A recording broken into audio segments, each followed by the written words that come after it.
Welcome to this program. We have Dr. E. Michael Jones with us. Dr. Jones is a Catholic historian and philosopher. He is the editor of Culture Wars magazine and the author of numerous books, including Degenerate Moderns, Libido Dominandi, The Jewish Revolutionary Spirit, Barren Metal, and most recently, Logos Rising. Dr. Jones, it's truly an honor to be able to speak to you. Thank you. Good to be here.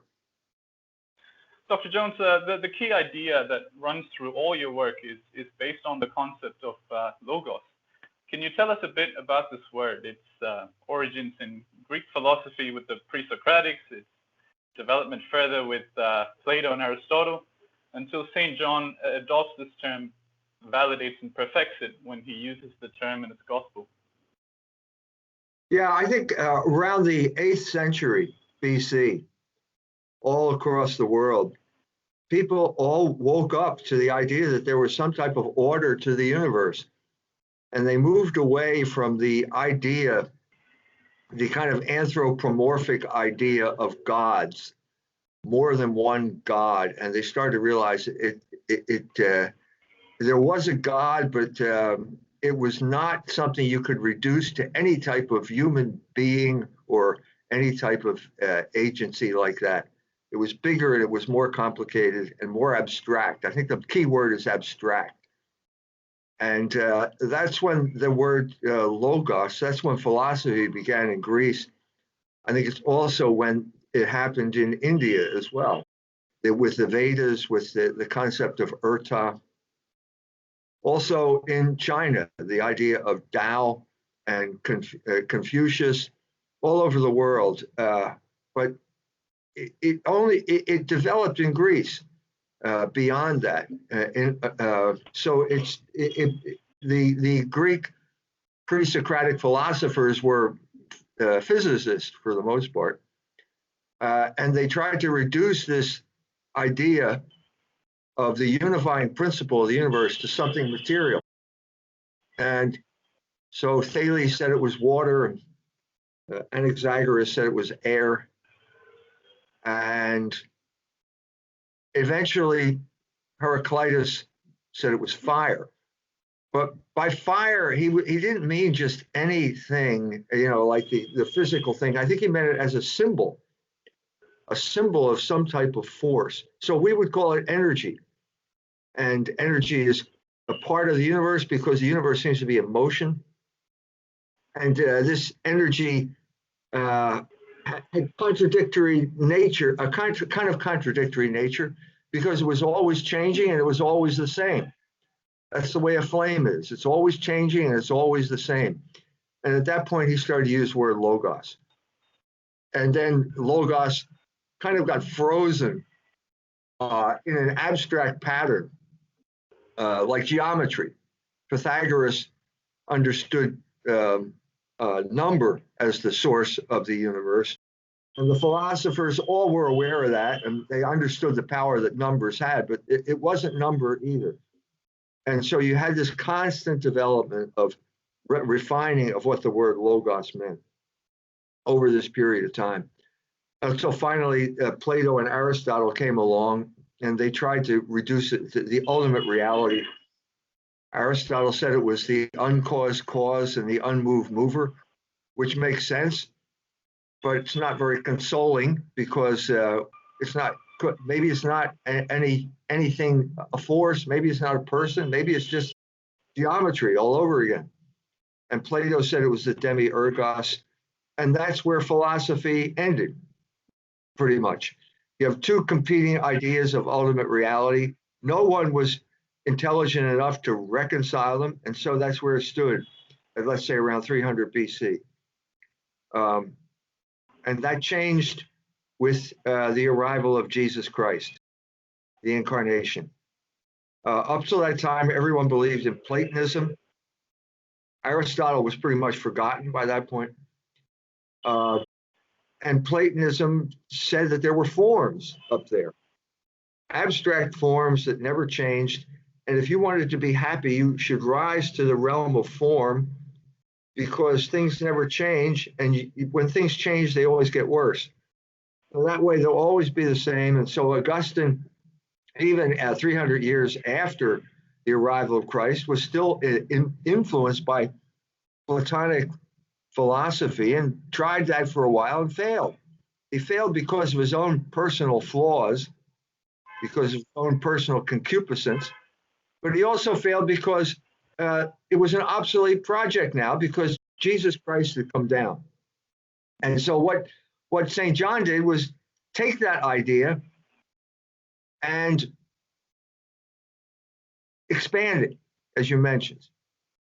And he did that at the beginning of his gospel. And I think the beginning of that gospel is relevant, because I think that St. Paul had preceded John. They were both in Ephesus at the same time. St. Paul had been expelled from the synagogues. He was a Jew, he was a Pharisee, he converted, and the Jews now had adopted their new identity, which was hatred of Logos. They rejected Jesus Christ, they rejected the Logos-incarnate, they expelled people like Paul from the synagogue.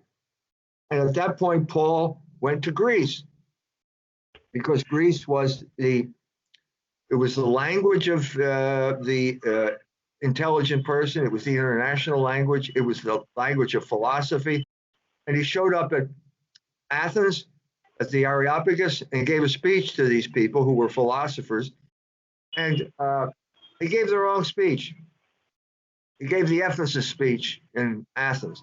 And the Ephesus speech was for idol worshippers, because Ephesus was run by idol worshippers, basically silversmiths who made statues of Diana. That's how they made their living.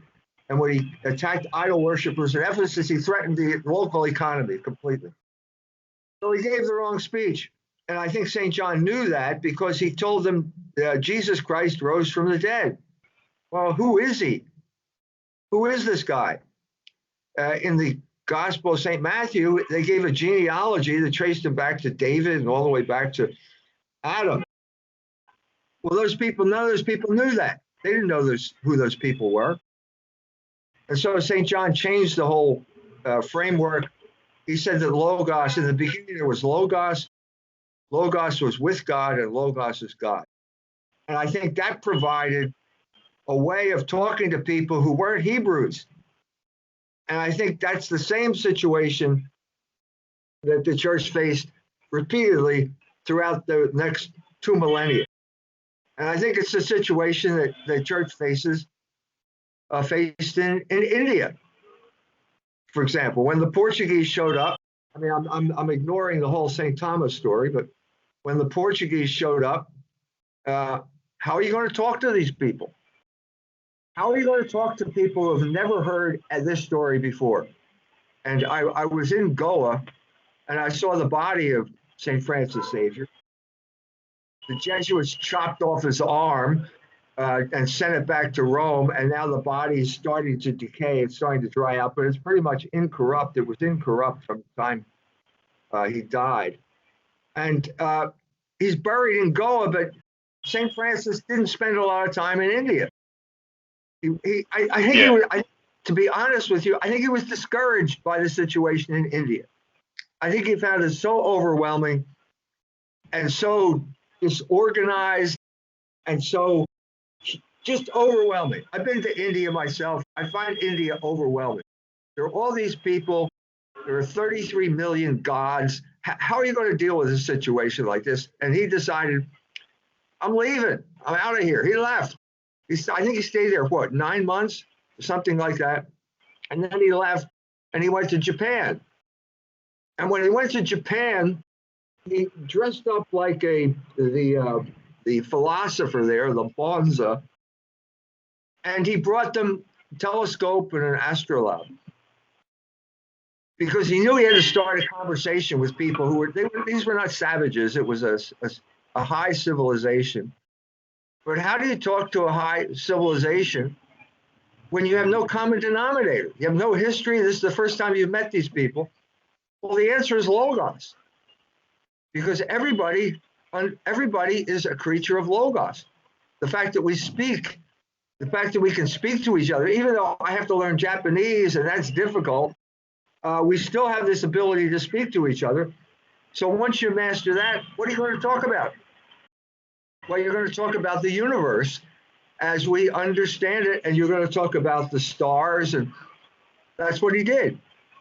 And then he tried to go to China, couldn't get a visa.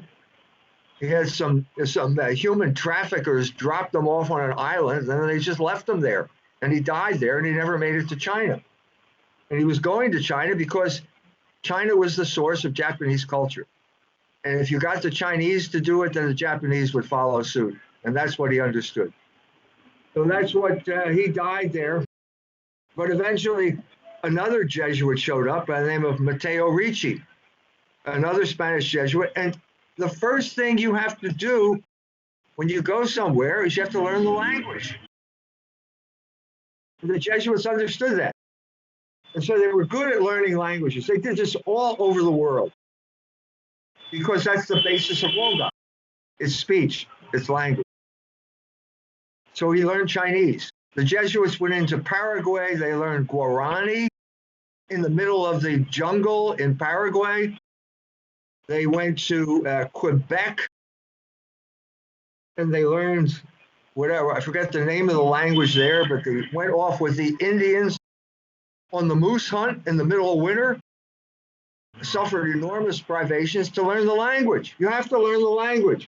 So Matteo Ricci went and he learned Chinese, and he got so good at Chinese, he wrote one of the classic books in Chinese. To this day, it is a Chinese classic. He was a skilled, and then when he learned Chinese, he brought them a telescope, and he started a discussion about the Logos of the universe and how the Logos was involved in that. Now, eventually, Ricci died, and there was a big controversy in Rome about the Chinese, specifically their ancestor worship. Is ancestor worship idolatry? Or is it what we do when we put a wreath on our mother's grave, on Memorial Day or something like that? And they went back and forth between the Dominicans who said it was idolatry and the Jesuits who said they could accommodate. And eventually the Dominicans won out. And so they sent a bishop there who claimed to speak Chinese. He embarrassed himself because he didn't speak Chinese. And the emperor just kicked them out, kicked the Christians out of China. Said, we can't talk to people who can't speak our language, can't even read our language. How can we talk to people? But the legacy of this is you have preachers coming there. Dominicans are the order of preachers. So the Dominican would show up in the Chinese village and he'd have a crucifix and he'd wave this crucifix, just like St. Paul. I preach Christ and him crucified, but he couldn't speak Chinese. And so he had to do a translator. How do you know what the translator is saying? Who knows what that man is saying? And what I'm saying here is that the whole evangelization of Asia failed, except for Goa and the Philippines. Otherwise, it failed. All of the big cultures, India, China, Japan, all failed.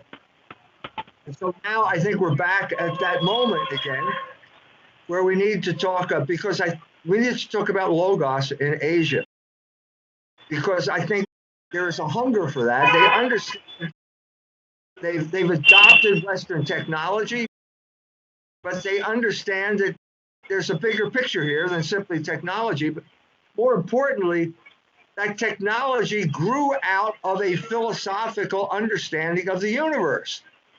And so you have the technology, but you don't have that fundamental philosophical understanding that can, and you need that, because how are you going to know how to use the technology?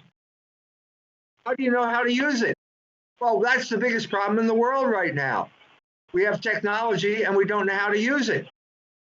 We don't know so right now, the default setting for the entire world is, if you're rich, if you have the technology, you can use it to get rich, and you can become richer than everyone else.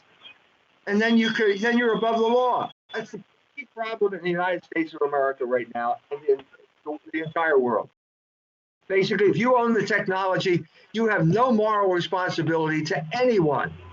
And that's the problem with big tech right now, which is being used as an instrument of control. So what we have to do is take a step back. I mean, I've spent time in Iran. I think that's the problem in Iran.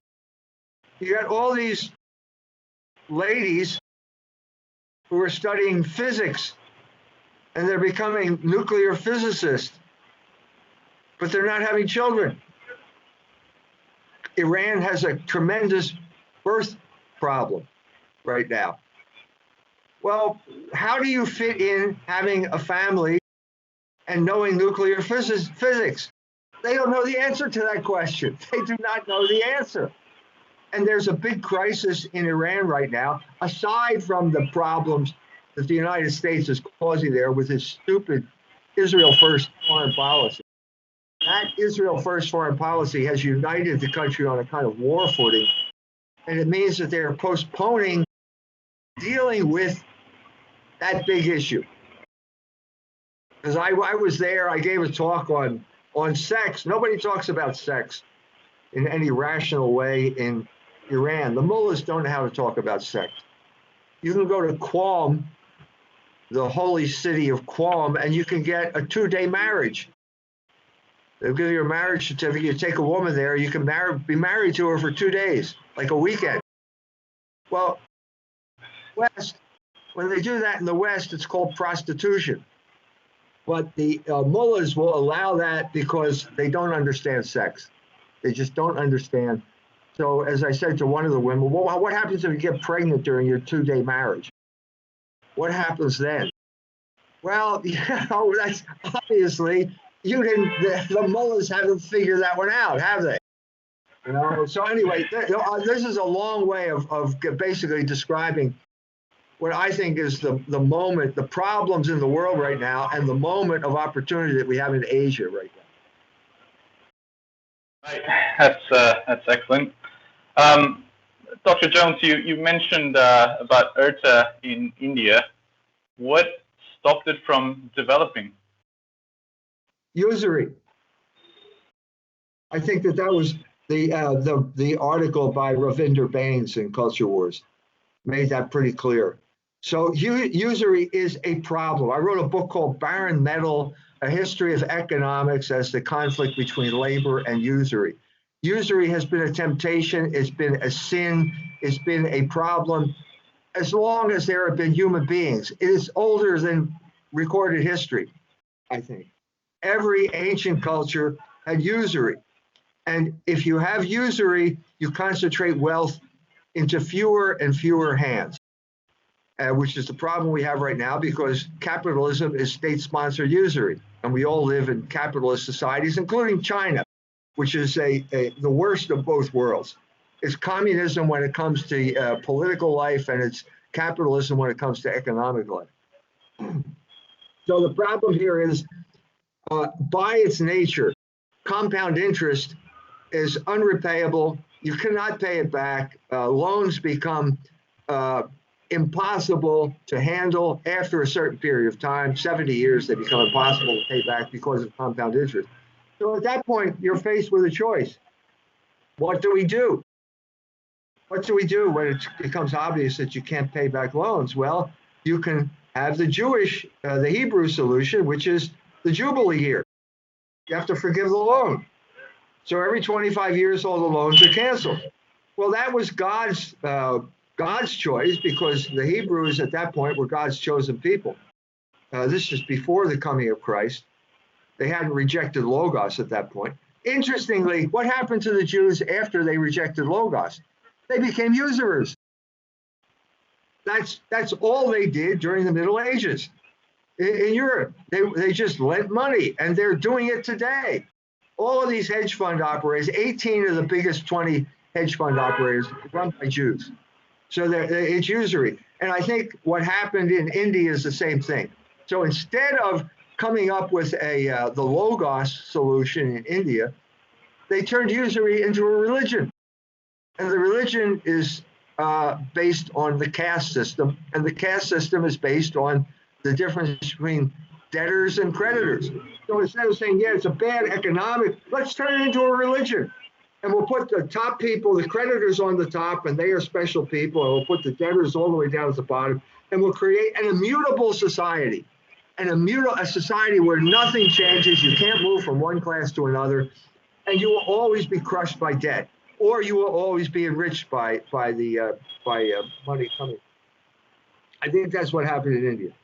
That's why I said this. I had this discussion with him, and I say, obviously there's logos. If your people are talking to each other, there's some form of logos, but the development, the understanding of it simply died. It died. And what happened when it died? You have the proliferation of usury. You have the usury being enshrined as part of a religion, and you end up with 33 million gods. Well, that's not logos. I think the article that Ravindra Bains wrote also mentioned the Indian alchemy of using cheap labor. Any thoughts on that? Yes, it's the biggest curse in India right now. It is the biggest thing holding back the development of the Indian economy. Because anyone who gets a skill in India is tempted to go someplace else because you can get paid better someplace else than you can. So India is constantly losing skilled labor because the wages are too low. And the wages are low because you have a large population that is used to working for nothing. So when I was there, I saw Indian women with bowls of dirt on their head. Okay, well, wait a minute, there's a better way to do this. There's a better use for women. You can put them to better use than walking around with bowls of dirt on their head. It's ridiculous. Ravi, I told this to Ravi. I said, I never saw a wheelbarrow when I was in India. Never saw one. All I saw were these women with bowls of dirt on there. So he finally sent me a picture of a wheelbarrow. Somewhere he found a picture of a wheelbarrow in India. But the point here is that, wheelbarrow is not high technology, right? It's really not high tech. But it's a much more efficient use than that bowl of dirt. Why are you using those women? Why are you using those women to move dirt? Well, because they're cheap. And as soon as you reconcile yourself to a cheap labor force, you will not develop. You will not develop economically. Now, you've got, I hope you don't get in trouble here by me saying this, but you've got Narendra Modi playing a completely duplicitous double game here. Okay, on the one hand, he's promoting Hindu nationalism, a violent form of Hindu nationalism, where nuns are being murdered, attacked on the street because they're visible, where Muslims, if there's a rumor that a Muslim desecrated a cow or ate a cow, a mob will come and murder the man. This is true. Modi is saying nothing about this. We had in the West, we have this idea of Indians from the Maharishi when the Beatles went there, and it's all peace and love, and they're all 1.3 billion hippies there. It's not the way it is. It's a violent country, and it's violent because of the absence of logos. If you can't talk, you have to act, and you become violent. So that's the problem here. So on the one hand, Modi is promoting Hindu nationalism, but he's also promoting India as the cheap labor capital of the world. And he's working hand in glove with the oligarchs so that the oligarchs can come in and exploit cheap Indian labor. This is a disastrous foreign policy. It's bad in any number of different ways. And the Chinese now have awakened to this fact. And what's going on in China now is wages are going up. Because China, in this respect, is the same as India. If you've got 1.3 billion people, well, that's a lot of people. You can have the first market is the internal market. So if you double the wages of 1.3 billion people, you'd have enormous amounts of disposable income so that the Indians could buy their own products. But they have this bad idea of the Brahmin at the top and the untouchable at the bottom, and that has corrupted their understanding of labor. So there's a guy, the garment industry, classic example of what I'm talking about. So they flood America with cheap Indian garments. Works for a while. Everybody rushes out and buys a cheap T-shirt. And then they start to realize, well, because no one's making anything over here, we don't have any money. And so suddenly the demand for garments dries up. And what happened in America is all the middle level garment outlets, retailers, went out of business.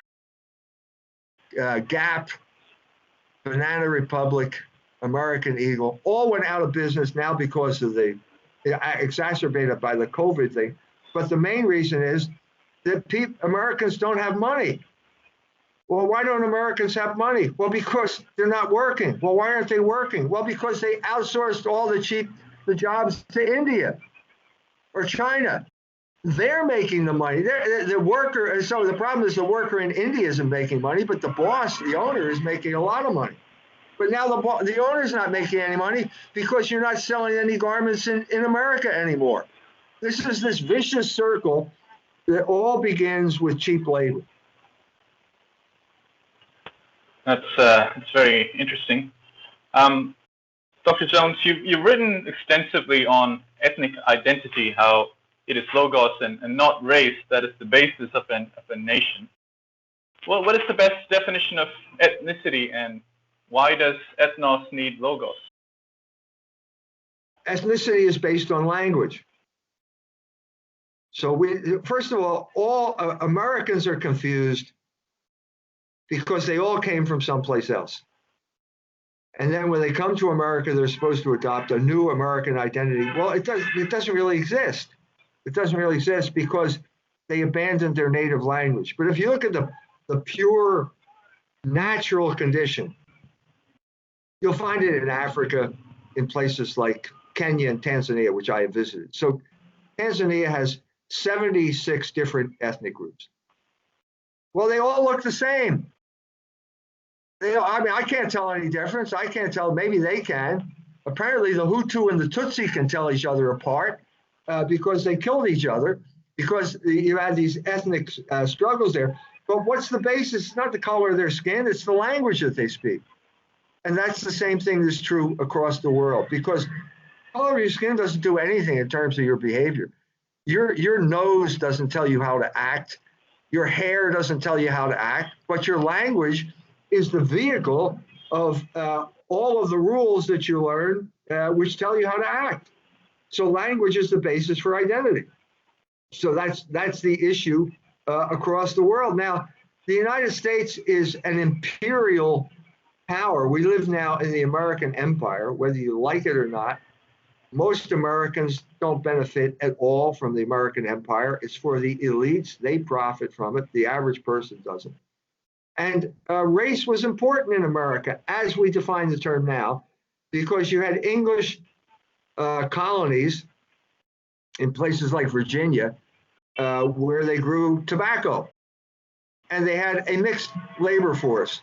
And the one thing that oligarchs do not like is they do not like organized labor. They like labor to be divided. And so they came up with a way of dividing labor according to, they gave special privileges to the indentured servants from Europe, and they deprived the black slaves, the chattel slaves, of those privileges. And that's where the first time that the word white is used as a designator of people is in Virginia in 1607. You can look in the Oxford English Dictionary, according to historical principles. That's where it started to be used. And now it's being used all over the world in completely preposterous ways. So I have people, I'm involved with a debate in what used to be Yugoslavia. And there's a Croat there. What's the difference between a Croat and a Serb? Well, the main difference is religion. Well, so now I'm talking to a Croat who's telling me he's a white guy. Well, when did you become white? I'm talking to a Norwegian who thinks he's white. This is ridiculous. When did Norwegians become white? They've never been white. And they've never been white because they never dealt with a large black population which was the experience of America. First, in the South, they were all slaves. And then, because of social engineering, all these black people were brought up into the big cities of America, like where I grew up, Philadelphia, and they were used as proxy warriors for the oligarchs to drive Catholics out of their neighborhoods. That's the whole instance of race. That's why race is important, but it's an American phenomenon. So if you go to India, you've got a similar situation. India is probably not a country.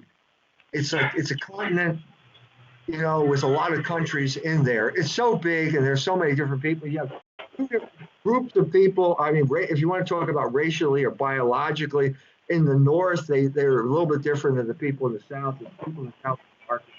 And it's all thrown into one country. And it was only the British who united all these people because it was the British Empire.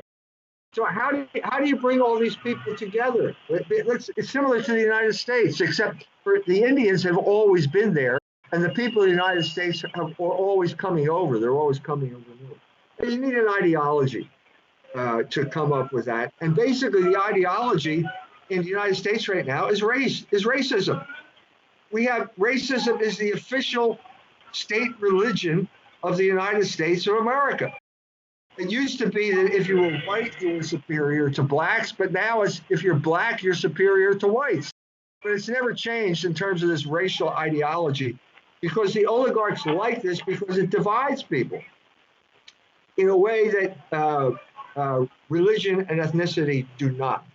Okay, so you can be Irish and you can be Catholic, and there's no contradiction there. But you can't be white and Catholic, because white is a competing religion. It's like saying you can be a Hindu and a Catholic. You know, they're two different religions. They don't mix. You have to choose one or the other.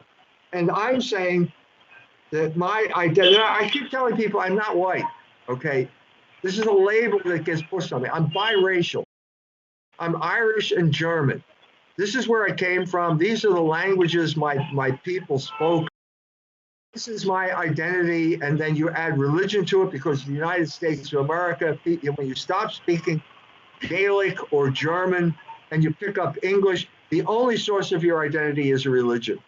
And I think that's de facto the case in India. India is the triple melting pot. You've got Hindu, Muslim, and Christian. Those are the big divides right now. And then you've got I don't know how many thousands of languages you have in India. You probably there's way too many. Yeah. So if you want to live in Mumbai, you have to speak 5 languages just to get by. You know, and this is the Indian problem. It's the Indian issue. But I think that all over the world we have this identity crisis now because of the American empire. The collapsing American empire is determined to impose racism on the entire world. Now, I've spoken to people, Indians, who grew up thinking they were members of an inferior race because they weren't white or quote white. Well, this is ridiculous, but I mean, it's true. It's simply when you say you're white, what you're telling me is you don't have an identity. If you tell me you're a Norwegian and you tell me you're white, what you're really telling me is that you stopped going to church. You used to be a Protestant, but the Protestant religion collapsed during the course of the 20th century, and now you don't have an identity, and you're looking around, and you decided to impose this identity on yourself. It's a false identity. So what's the way forward? If ethnos do need logos, how can India move forward? Yeah, so okay, let's talk about the other side of the story. Okay, so what is the state of nature? The state of nature is basically you're a Guarani living in the middle of South America in the 14th century. And you can speak Guarani to your people, but there are people over in the next valley who speak a different language. And your word for them is those people there. Your word for yourself, Guarani, if you're a Guarani means human being. So I am a human being, and the people over there are the people who eat rattlesnake shit for breakfast. That's the name that we give to those people. because they are subhuman. Okay, well, that's not going to work over the long haul. It's just not going to work. Okay, because we know there's too many similarities. It's not going to. So how do you deal with that? Well, ethnos is the state of nature, but you need some vehicle to talk to other ethnic groups. You can't just live by yourself. No one can do that anymore. They have done this with the Yanomami. The Brazilian government has deliberately isolated the Yanomami, which is a primitive tribe in the Amazon rainforest.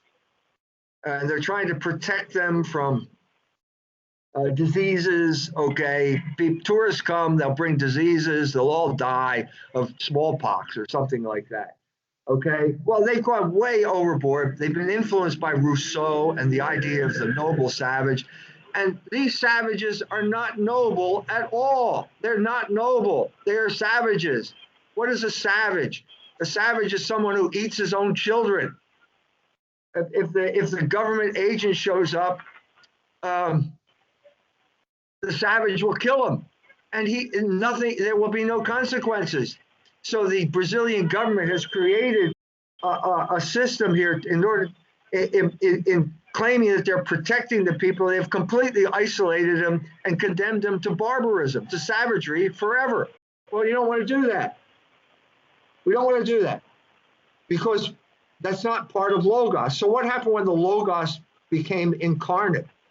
Well, suddenly you had Jesus Christ as the savior of all of mankind, and all of mankind become brothers because we are all descendants of Adam and Eve in some sense or other, in a very real physical sense.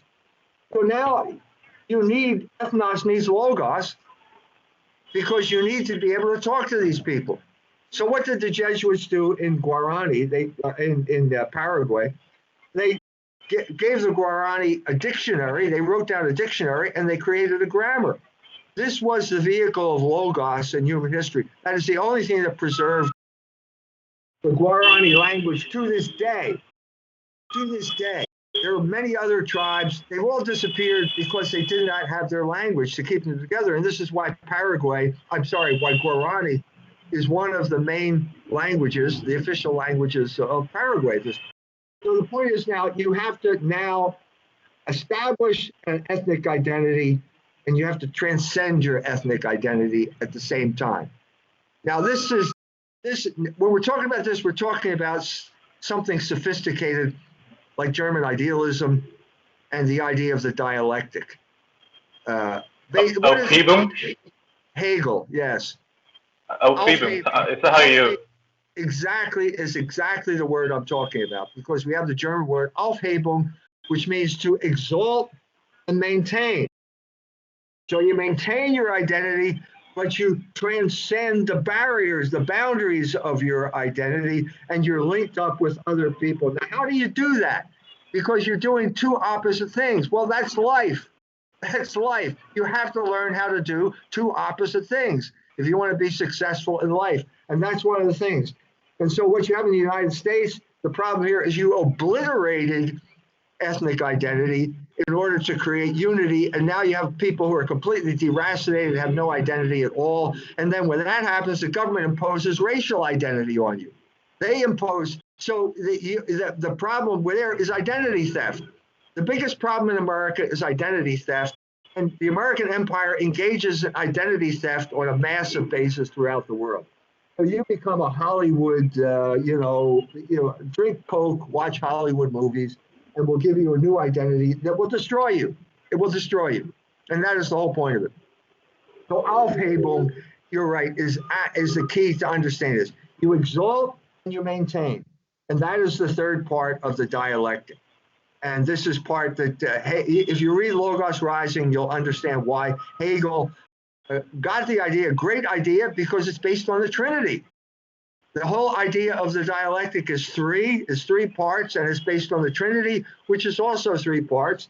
And so when the Father begets the Son, the Son isn't less than the Father. It's an exaltation of the Father through that power of love. And so the dialectic, if you understand it properly, is the key to understanding proper ethnic identity as well. So how do you do this? How do you do this? Well, you have to have two languages. It seems that that's what you've got to do. You have to have your native language to give you the identity, the language you learn from your mother, die Muttersprache. You have to have a lingua franca, which is an international language, which allows you to speak to people throughout the world. This is what empires do. It's a good thing that empires do. So Paul had to learn Greek. What's the difference between St. Paul and St. Peter? What's the difference? St. Peter did not speak Greek. St. Peter could not spread the word. He could not spread the gospel. He was limited to the Hebrew people, and they're the only people he could talk to, whereas St. Paul could go out and spread the word. So that's what we have to do. You know, we as Americans, we're crippled because we speak the universal lingua franca. So we just don't learn languages here. We don't learn languages. So an Indian told me, what do you call someone who speaks three languages? They're called trilingual. And what do you call someone who speaks two languages? That's called bilingual. Well, what do you call someone who speaks one language? Well, that's an American. And that's the problem. Because we only have one language, we lost our ethnic identity. So the point here is that you have situations like in Kenya, for example, you have basically the tribal language and English has succeeded, you know, in opening the Kenyans up to the world. Same thing with India. India is a continent that speaks two languages, at least two languages. You have to speak at least two languages. Three, if you include Hindi. Well, this is the solution that Tanzania took. Tanzania, Julius Nyerere was the first Catholic president of Tanzania, and he was a brilliant orator in Swahili. And so Swahili became the real language of Tanzania. So that's three languages, because Swahili can only give you, it's the Arab slave trading language of East Africa, and you can't speak it anywhere but East Africa. So he created a national identity with Swahili, but that national identity cut them off from the real lingua franca, which is English. And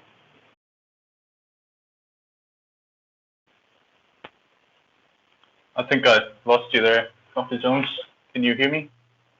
yeah, I can hear you. Can you hear me? Yeah, I can hear you now. So let's give you an example right now. Do you know whether President Magufuli of Tanzania is alive or not? I have no idea. Well, we had reports here that he's dead. Now, this is significant because President Magufuli was the man who stood up against the COVID lockdown in Africa. And Bill Gates was very upset. Bill Gates was very upset with Magufuli, and he may have been murdered. Magufuli may have been murdered because he prevented. He would not allow COVID lockdown in Tanzania. Now, why? So he said there is no COVID. Why is there no COVID in Tanzania? The answer is because they speak Swahili. You didn't know this. But Swahili can prevent you from getting COVID because you can't understand, you can't get all of these reports from the World Health Organization about how you're going to die unless you wear a mask or other type of stuff.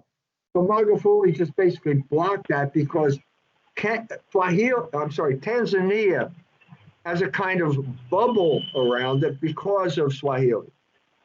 So when I was there, I know about 5 words in Swahili. When I exhausted my language, my vocabulary, the guy asked me, well, don't you speak Swahili? I said, no, I don't. I'm sorry. He says, well, what are you doing in Tanzania? Why did you come to Tanzania if you don't speak Swahili? This is the attitude. You will never find that attitude in Kenya. You will never find that attitude in Kenya because English is everybody speaks English. So that's the trade-off you have to have. That's a kind of complicated version. That's very interesting. Can you also talk about how that dialectic process worked out in Mexico? Because it almost happened overnight, didn't it? Yes. Now, Mexico, yes, I was in Mexico, and I'm trying to think about ethnic identity in Mexico. And I'm sitting in a church, and I'm staring at an icon of Our Lady of Guadalupe. And so they realized, well, this is the answer to ethnic identity in Mexico. They are the cosmic race. The Blessed Mother appeared as a mestizo. The mestizo means mixed race people. So the funny thing is, I'm at a conference where they're celebrating this man, and the man who was 100 years old had written a book about Adolf Hitler, and felt that the Hitler should have won World War II because he was a great hero. So here you have the prime racial ideologist of the 20th century being celebrated by people whose identity is mixed race, mixed racial, as opposed as created by Our Lady of Guadalupe. So it was the Mexican nation was created like that, like overnight, like that, by Our Lady of Guadalupe, who basically reconciled all of the ethnic groups in Mexico to Christianity. And that had not happened before that time. And once they were reconciled, they started mixing, and there was no racial explanation or racism in Mexico. Now that changed when the Mexicans were conquered by a cabal of Freemasons. And that's the problem in Mexican history to this day. So it was a vicious anti-Catholic campaign in the early 20th century with Plutarco Calles and these Freemasons who were getting money. Not only were they getting money from Freemasons in the United States to murder Mexican Catholics, Mexico became a haven for the communists as well at the same time. So you had Trotsky ended up in Mexico after he had to flee the Soviet Union. So you had basically the creation of the, if you want to call it race in terms of the nation, that's the Latin word would be nation. The Mexican nation is by nature biracial. And that was created by a miracle, basically created by a miracle. So this is an argument, and they still, Mexicans still go to that tilma, it's still there.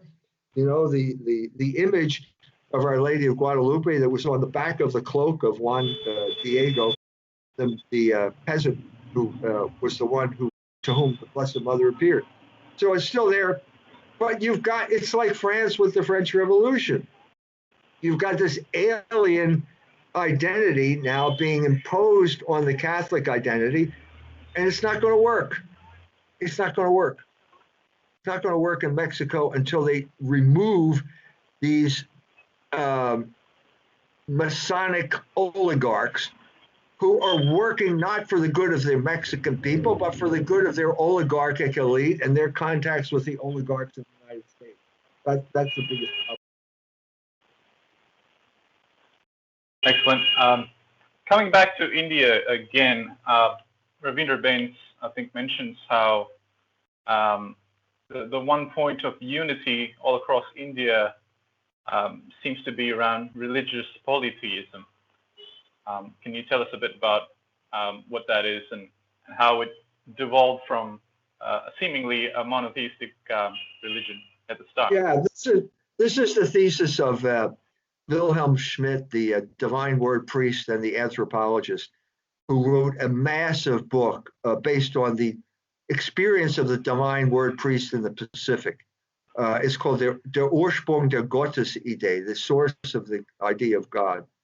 And he said clearly that the more primitive the people, the more monotheistic they are. And you would think the opposite, but that is the case. We had the fundamental apprehension of man after the expulsion from the Garden of Eden, when you had to just start all over again and just work, trying to get your mind back to close to where it might have been, is that God is a father. So you got one father. Well, that led to mythology. So if God's a father, well, he must have a beard, right? Because fathers have beards, right? And if he's a father with a beard, he must have a wife. And if he has a wife, well, they must have children. And you go down that road and you're getting farther and farther away from God because he's not any of that. He is a father, okay? But then you've got to understand it from a divine perspective. And you can only do that through Logos. You can't do it through mythology. And that was the big step forward that the Greeks made when they turned away from mythology, turned away from Homer and all those gods, because they can't be gods. You can't be a god who is jealous of other gods or goddesses. You can't be if you're God, you're not going to be attracted sexually to some woman so that you turn yourself into a bull so that you can rape the woman or something. That's not God. This is what Socrates said. These stories were corrupting the youth of Athens, because as soon as you hear the story, you think, well, if God can do it, why can't I do it? Okay? Now, the crucial turning point comes when you realize you pray to God, because that's what God is. If there's a God, you pray to him because he's the source of all power. Well, what do you pray about? Well, usually you ask God for something, right? Well, given fallen nature, you're going to want things that you should not want. So you're attracted to your neighbor's wife and you find her really attractive and you'd really like to have sex with her. So you're going to pray to God so that he will facilitate your adultery? Well, God's not going to do that. He gave you a commandment, that you're not supposed to do that. But you really want to do it. So where do you turn? Well, you turn to gods, other gods. And this is the beginning of polytheism. Because by those gods, St. Augustine said clearly, they're demons. Fallen angels. Demons are real. They're not just fictions. They're real. They're real creatures. They're angels who have fallen angels who want to destroy your life. So you start praying to a demon that you call a god, and suddenly, yeah, it worked. Well, this is the beginning of polytheism, and polytheism is always decadent. It's always a sign of decadence. And so when you end up with 33 million gods, you've got a decadent culture. I hope I don't offend anyone by saying this, but it's true. Now, the problem is it's difficult to talk this way when you're in India, because no one can defend this rational. You can't defend the idea that there are 33 million gods. It's not rational. You can't worship monkeys and snakes. It's not rational. There's no logos there. But if you bring it up, you get a violent reaction because the Hindu doesn't know how to defend his religion with logos, so he gets violent and does it that way. Now, you have higher level. I just got into a discussion with a higher level Hindu, a kind of Hindu philosopher. And it came down to basically, he told me, well, my hang up is the principle of non-contradiction. I got to get away from the principle of non-contradiction. Well, that's the problem there. You abandoned the principle of non-contradiction, so anything goes. So the question is, how do you deal with that? How do you deal with that fact, let's say in a place like India, where you have the possibility of, you're a persecuted minority, small group of people, and you've got a guy at the top who is promoting this crazy Hindu nationalism as his way of staying in power, and he's condoning all sorts of violence. How do you deal with that? How do you deal with it? How do you deal with the fact that you're not allowed to, what they call proselytize in India? Well, you can't hold back the Holy Spirit. You can't hold back Logos. You can't tell people not to think those thoughts. I mean, this is what they're trying to do on the internet right now. This is a sign that the whole American regime now has lost its hold on the American people.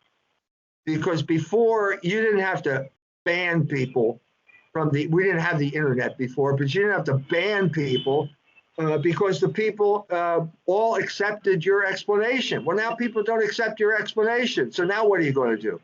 That's the situation. How do you deal with this? And all I'm saying is, I mean, that's why I wrote the book Logos Rising. I think this is a way of dealing with this in a non-threatening manner, or a way that I think would be more effective than simply showing up in a village in China and waving the crucifix. You know, what's that? You know, what's this all about? That's too abrupt a way. So we have to all step back. Let's all step back and just say, let's just talk about Logos. Let's just talk about that. And so I did with the Indian philosopher, and he said, well, you're hung up on the principle of non-contradiction. Well, is that a true statement or not? You know, if it's true, it's not false.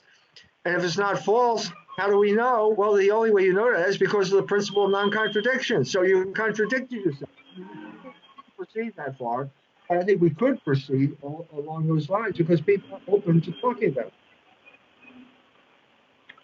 Right. I first came across your work 2 years ago when you came on the Patrick Coffin show, the one you did on architecture, I think your book, Living Machines. You mentioned how Bauhaus is based on a truncated notion of logos that came out of the Enlightenment. Now, would you consider the metric system to be a manifestation of the truncation of logos that happened during the French Enlightenment? Yes. It's first of all, how do you the English system is more accessible. Let me put it this way: it's more accessible because in order to divide something, all you have to do is fold it in half. Or have you ever tried to cut a pie into 3 pieces, or cut a pie into 5 pieces, or better, the best of all, try and cut a pie into 10 pieces? Tell me how you do that. How do you cut a pie into 10 pieces? Well, you don't. You can cut it into 12, you cut it in half, and then you can cut that in half again, and you keep cutting in halves, and you go to a half, a quarter, an eighth, a 16th, a 32nd, and you can do that. So when you impose the metric system, you're involved in problems from a practical level, but I mean, it's probably easier to calculate with a computer with a metric system. But the point I'm trying to make here is that the Enlightenment was a truncation of logos.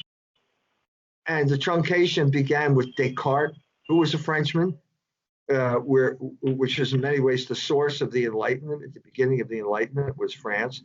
And it was basically mathematics, the mathematics of the real world.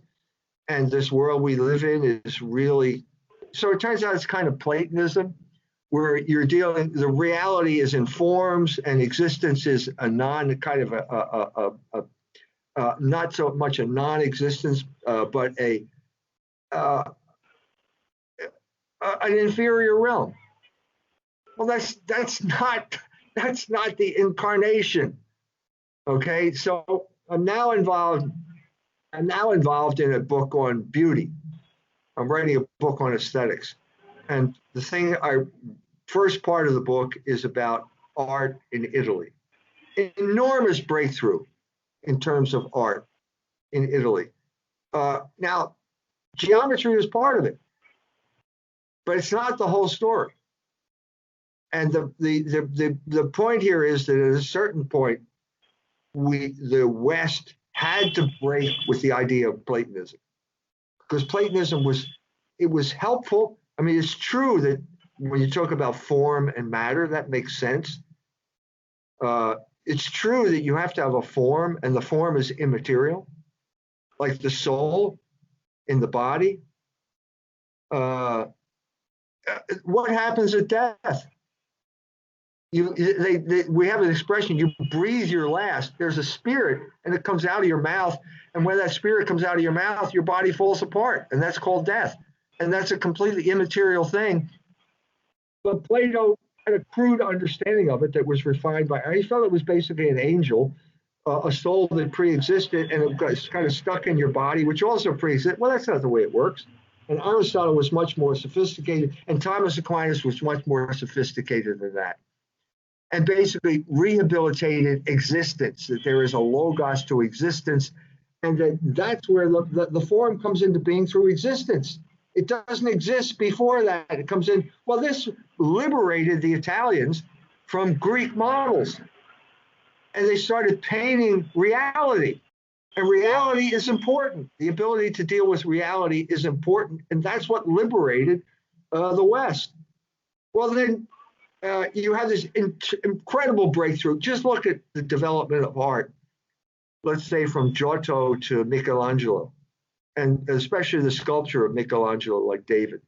Tremendous breakthrough in terms of art because they broke with the Platonic form. They broke with it. Well, now what happens with the Enlightenment? Well, you have the same, you're reverting back to that kind of truncation that Plato established, except now it's called Descartes, it's called Cartesianism.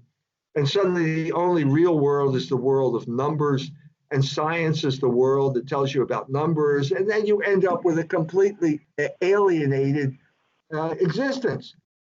And that's the Enlightenment. And the expression of that was Bauhaus. So Bauhaus is geometry, but it's not beautiful, you know, because you need some type of life. If you put life together with geometry, then you have beauty.